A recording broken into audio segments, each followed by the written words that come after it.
이스라엘 백성들이 출애굽한 사건은 우리가 너무나도 잘 알고 있습니다. 하나님께서 10가지의 재앙을 허락하시면서까지 이스라엘 백성들을 애굽에서 가나안 땅으로 옮기셨어요. 그런데 여기서 첫 번째 드는 질문이 있습니다. 하나님은 왜 10가지 재앙이나 허락하셨을까? 하나님은 전지전능하신 분이시니까, 하나님은 능력자 아닙니까? 그렇지만 우리가 이 성경 말씀을 보게 되면 왜 하나님이 그 10가지를 허락하셨는지 우리가 알 수 있습니다. 모든 이방 사람들이 그 시간에 애굽에게 일어났던 그 10가지 재앙을, 또 하나님이 어떠한 분이신지를 다 듣고 있었습니다. 그런데 그 이방 사람들은 그냥 듣고만 끝났어요. 그냥 듣고만 끝나고 라합은 그 음성을 듣고 믿고 선포하게 이릅니다. 상천하지 하나님으로 선포합니다. 그래서 이스라엘 정탐꾼들이 라합의 집에 왔을 때 이스라엘 정탐꾼들을 숨겨두게 되는 거죠. 하나님을 선포했던 라합의 가족에게 기적이 일어난 것입니다. 아까 우리 잠깐 나눴던 스스로 있는 자라는 그 단어예요. 이제도 계시고 어제도 계셨고 장차 오실 이, 요한계시록의 1장 4절에 말씀하고 계십니다. 하나님이 내가 여호와인 줄 알게 함이라 라고 계속 말씀을 하신 이유, 하나님만이 우리의 창조주이시고 우리의 구원자이심을 말씀하시려는 이유입니다. 모세가 죽기 전에 이스라엘 백성, 자기가 사랑하는 백성들에게 마지막으로 그 당부했던 말들이 다 신명기에 나와 있는데요. 너희는 마음을 다하고 성품을 다하고 힘을 다하여 주 여호와 너희 하나님을 사랑하라. 모세가 정말 중요하게 생각했던 부분이에요. 너의 여호와 하나님을 사랑하라. 신명기에 많이 나옵니다. 너의 여호와 하나님. 이 말을 왜 모세가 했고 또 했냐면, 자신이 만났던 하나님을, 자신이 정말 경험했던 하나님을, 그 창조주 하나님을 자기가 떠나고 나서도 이스라엘 백성들이 붙잡고 그 하나님의 능력을 취하고 하나님과 동거하고 살면서 승리하면서 살기를 바랬던 것이죠. 왜냐하면 하나님의 능력 없이는 가나안 땅에서 승리하면서 살 수 없으니까요.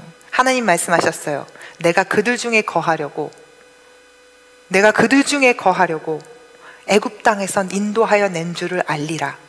내 열조도 알지 못하고 너도 알지 못했던 만나를 내게 먹이신 것은 이라는 말이 나옵니다. 사실 만나는요, 우리가 성경에서 보았지만 그 만나는 그 전에 이스라엘 백성들이 보지도 못했던 거예요. 그 위에 선도들이 먹어보지 못했던 음식입니다. 그런데 여호와 하나님께서 그 광야에 있는 이스라엘 백성들을 위해서 만나를 내리셨어요.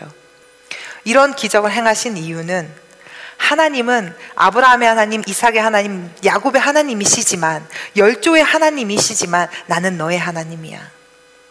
광야에서 힘들어? 나는 너의 하나님이야. 나만 봐. 하나님께서 그 광야에 있는 백성들에게 말씀하시기 위해서 그 만나를 내리신 것입니다. 창세기 46장에 보면 이삭에게 하나님이 나타나셔서 두려워하지 말아라. 애굽으로 내려가는 거 두려워하지 말아라. 내가 너와 함께 거기 애굽으로 내려가겠고 다시 내가 너와 함께 올라올 것이다 라고 말씀하십니다. 하나님의 이미 그때 계획하신 것이었습니다. 근데 이스라엘 백성들이 자꾸만 하나님의 그 섭리를 거부하기 시작한 거예요. 광야에 있었던 이스라엘 백성들이. 이스라엘 백성들은 말합니다. 우리는 애굽으로 돌아가겠다고. 우리는 다른 리더, 인도자를 세워서 애굽으로 돌아가겠다고. 그들은 하나님의 섭리 안에 들어가는 것을 거부했습니다. 하나님의 백성 되기를 거부했습니다. 여호와 하나님의 자녀 되기를 거부했던 것입니다. 자음으로만 되어 있기 때문에, 자음으로 되어 있으니까 우리가 말을 내어서 소리를 낼 수가 없잖아요. 그런데 또 이스라엘 백성들은 저걸 보면 하나님인 줄, 하나님을 가르치는 말인 줄 아는데 사실 읽을 필요는 없습니다. 왜냐하면 이스라엘 사람들은 하나님의 이름을 너무 거룩하니까 말하지 않아요. 쓸 때도 붓을 맨날 바꿔서 쓸 정도로 이스라엘 사람들은 거룩한 글자이기 때문에 쓰지 않았기 때문에 저 글자는 읽을 필요는 없었습니다. 그런데 나중에 이제 이스라엘 백성들이 저 말을 얘기할 때 그 아도나이에 있는 모음들을 블렌딩, 섞어서 저 네 글자랑 합쳤습니다. 아도나이에 있는 모음 2개를 섞어서 야훼가 된 것이에요. 이스라엘 히브리 말은요 상형 문자라고 해요. 어떤 분이 생각나십니까? 유대인들 왕 나사렛 예수라는 팻말을 빌라도가 썼습니다. 예수님 위에다가. 그런데 유대인들 왕 나사렛 예수의 첫 번째 글자가 YHVH예요. 그 거룩한 네 글자. 하나님이 모세에게 말씀하신 거룩한 네 글자랑 예수 그리스도께서 십자가를 지신 그 시간은 1400년의 시간이 있습니다. 그런데 1400년 시간 전에 하나님은 이미 예수 그리스도의 십자가의 사역을 하나님이 선포하고 계신 것이죠. 왜냐하면 하나님은 과거와 현재와 미래를 주관하시는 분이시니까요. 하나님은 이미 창조 때 우리를 아셨으니까요. 십자가를 지신 예수님이 나의 하나님임을 고백합니다. 우리는 레위기의 제사 제도가 예수 그리스도의 십자가의 은혜로 지금의 예배로 바뀐 것을 압니다. 그런데 그렇다고 해서 지금 이 시간에 피 흘림이 없어지진 않았습니다. 왜냐하면 하나님께서 말씀하시기를 피 흘림이 없이는 죄사함이 없다고 말씀하셨으니까요.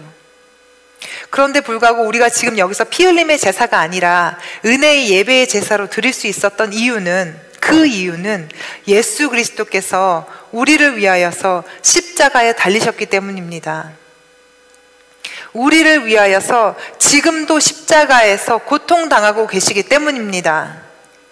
모두가 하나님의 은혜입니다. 하나님 예수 그리스도의 은혜 없이는, 그 피의 죄사함 없이는 우리는 이렇게 예배할 수 없음을, 하나님을 만나실 수 있는, 우리의 구원자이심을 만나실 수 있는 그런 예배가 되기를 원합니다. 그런 나의 삶이 되기를 원합니다. 선포하지 않으면 그 기적은 우리에게 일어날 수 없습니다. 우리가 아무리 기도해도, 우리가 아무리 하나님을 불러도 하나님은 하나님의 자녀가 아닌 자에게 그 기적을 베푸실 수가 없습니다. 그런데 하나님의 자녀된 자는 하나님이, 내가 하나님의 자녀임을 선포하고 내가 그 삶으로 살아갈 때 하나님께서 그 기적을 나를 통하여서 이루실 수가 있는 것입니다. 응답되지 않은 기도가 있으십니까? 해결되지 않은 문제가 있으십니까? 하나님을 선포하십시오. 나의 구원자 되시는 하나님을 선포하십시오. 하나님만이 나의 창조주이심을, 하나님만이 나의 주인이심을 선포하십시오. 나의 삶에서 변화가 일어날 것입니다. 내 가정이 변화될 것입니다. 내 주변이 변화될 것입니다. 하나님은 이미 창세 전에 나를 불러주셨습니다. 여러분들을 불러주셨습니다. 그리고 예수 그리스도께서는 지금도 나의 죄를 위하여서 저쪽 십자가에서 피 흘리고 계십니다. 내가 죄악을 저지를 때마다 엄마가 어린아이를 보듯이 말할 수 없는 탄식으로 예수님께서 십자가 위에서 피 흘리시고 눈물을 흘리시고 내가 돌아오기를 기다리고 계십니다. 예수 그리스도를 통하여서 내 삶에 기적이 있음을 선포합니다. 하나님은 우리와 함께 역사하실 것입니다. 우리가 하나님을 주라고 고백할 때, 우리가 하나님을 여호와라고 고백할 때 하나님은 역사하실 것입니다. 그 역사에 동참하실 수 있는 우리 여러분들이 되길 원합니다. 그 하나님의 섭리에 동참하실 수 있는 우리가 되기를 원합니다. 소망합니다.